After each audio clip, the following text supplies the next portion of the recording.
Welcome to ABC Knowledge World.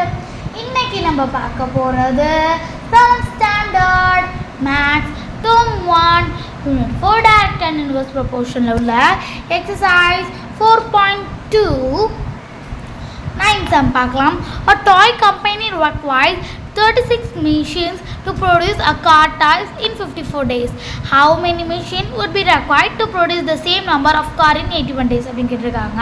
அதாவது என்ன சொல்கிறாங்கன்னா, ஒரு டாய் கம்பெனி வந்து 36 மிஷின் தேவைப்படுதான் 54 டேஸில் கார் ரெடி பண்ண, கார் டயர்ஸ் ரெடி பண்ண. அப்போ எத்தனை மிஷின் இருந்தால் அவங்க அதே சேம் நம்பர் ஆஃப் கார்ஸை 81 டேஸில் முடிப்பாங்கன்னு கேட்டிருக்காங்க. வாங்க இப்போ நம்ம இதை ஈஸியாக சால்வ் பண்ணலாம். ஃபர்ஸ்ட் என்ன கொடுத்துருக்காங்க அப்படின்னா 36 மிஷின்ஸு, 36 நம்பர் ஆஃப் மிஷின்ஸு மேசியாச்சு மட்டும் போட்டிருக்கேன்.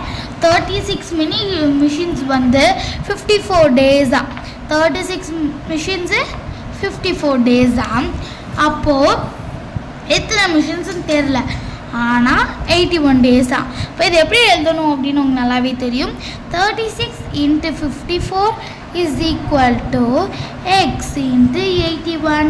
ஓகேங்களா? இப்போ நீங்கள் என்ன பண்ணீங்கன்னா 36 × 54 கீழே 81 போட்டுடலாம். ஓகேங்களா? இப்போ நம்ம இதை சால்வ் பண்ணலாமா? அப்போது இங்கே 9 9 are 81, 9 are 9, 9 2 are 18, 9 3 are 20, 9 4 are 36, 9 5 are 45, 9 6 are 54. இப்போ இது அப்படியே விட்டுருக்க மேலே விடாது. 9 are 9, 9 2 are 18, 9 3 are 27, 9 4 are என்ன 36. இப்போ 4 6 are என்ன கரெக்டாக சொல்லுங்கள் பார்க்கலாம்.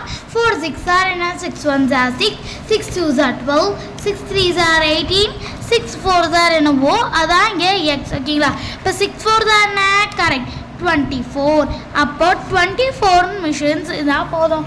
அவ்வளோதான். ரொம்ப ஈஸியான சொன்னால் நல்லா புரிஞ்சிருக்குன்னு நினைக்கிறேன்.